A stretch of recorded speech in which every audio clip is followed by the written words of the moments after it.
ডিসেম্বরে নির্বাচন চায় একটি দল, পূর্ণাঙ্গ সংস্কারে আরও 6 মাস প্রয়োজন। নিক্কি ফোরামে ডক্টর ইউনূস জাপানে 1,20,000 শ্রমিক পাঠাতে সমঝোতা সই।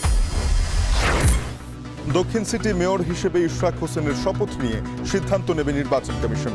আপিল বিভাগে রিটের নিষ্পত্তি। কোর্ট একটা অবজারভেশন দিয়েছে যে নির্বাচন কমিশন স্বাধীন, যেহেতু সাংবিধানিক প্রতিষ্ঠান, তারাই এবারে সিদ্ধান্ত নেবে, যাদের সিদ্ধান্ত চূড়ান্ত হবে। আপিল বিভাগ তাদের এই যে ইলেকশন কমিশনের সম্পর্কে কাজে উষ্মা প্রকাশ করলো, এর দ্বারা ইলেকশন কমিশনের ক্ষমতা রাখে, ওনারা যে সাংবিধানিক ক্ষমতা রাখে, ওনারা সমর্থন করেছেন।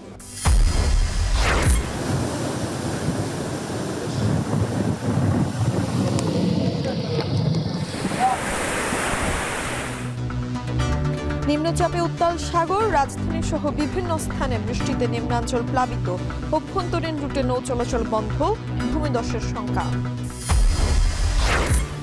শান্তিরক্ষা মিশনে নিরপেক্ষতার প্রমাণ রাখছে বাংলাদেশ, বললেন সেনাপ্রধান। দক্ষতার প্রশংসা অর্থ স্বরাষ্ট্র উপদেষ্টার দেশ জুড়েও নানা আয়োজন।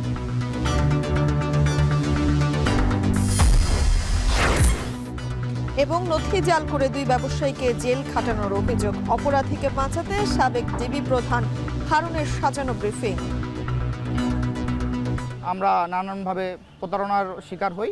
42টা দিন আমি নিরপরাধ একটা ছেলে জেলে ছিলাম।